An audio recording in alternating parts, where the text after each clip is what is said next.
ചില ടെസ്റ്റ് എന്ന് പറഞ്ഞവരെ ഇന്നത്തെ സുവിശേഷത്തില് നമ്മൾ വായിച്ച കേട്ടത് ഈശോയുടെ മലയിലെ പ്രസംഗത്തിന്റെ ഒരു ഭാഗമാണ്. പുതിയ ഒരു രീതിയിലുള്ള ജീവിതം എങ്ങനെ സാധ്യമാക്കാമെന്ന്, ആ ജീവിതത്തിലെ പ്രത്യേകതകൾ എന്തൊക്കെയാകണമെന്ന് ഈശോ നമ്മെ ഓർമ്മിപ്പിക്കുകയാണ്. ഈശോ വളരെ കൃത്യമായിട്ട് പറയുന്നുണ്ട്, ഒരു കരണത്തടിക്കുന്നവന് മറുകരണം കാണിച്ചു കൊടുക്കുക, എൻ്റെ ഉടുപ്പ് സ്വന്തമാക്കാനായിട്ട് ഉദ്യമിക്കുന്നവന് അതിന്റെ മേലങ്കി കൂടി കൊടുക്കുക, ഒരു മൈൽ നിന്റെ കൂടെ നടക്കാനായിട്ട് ആഗ്രഹിക്കുന്നവനോട് കൂടെ 2 മൈൽ നടക്കുക എന്നൊക്കെ പറയുന്നുണ്ട്. ഇതൊക്കെ എങ്ങനെയെങ്കിലും പോസിബിൾ ആണോ എന്ന് നമ്മൾ ചിന്തിക്കുമ്പോൾ അത് പോസിബിൾ ആണ് എന്ന് പറയുന്ന ഒരു കൂട്ടം ആളുകളെ ഓർക്കുന്ന മനോഹരമായിട്ടുള്ള ഒരു ദിവസമാണ് ഇന്ന് നവംബർ 1-ാം തീയതിയാണ്.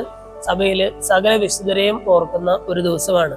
ഇന്ന ദിവസം സഭയിലെ എല്ലാ വിശുദ്ധരെയും, പ്രത്യേകിച്ച് നമ്മുടെ മാമോദീസ പേരിന്റെ കാരണഭൂതനായിരിക്കുന്ന വിശുദ്ധനെ അല്ലെങ്കിൽ വിശുദ്ധയെ ഓർത്ത് നമുക്ക് പ്രത്യേകം പ്രാർത്ഥിക്കാം.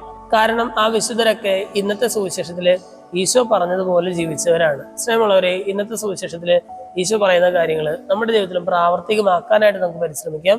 അതിന് മാതൃകയാക്കാവുന്ന നല്ല മാതൃകകൾ വിശുദ്ധരുടെ നിരയിലുണ്ട്. ആ വിശുദ്ധരെ മാതൃകയാക്കാം. ദൈവം നമ്മെല്ലാവരെയും സമൃദ്ധമായിട്ട് അനുഗ്രഹിക്കും.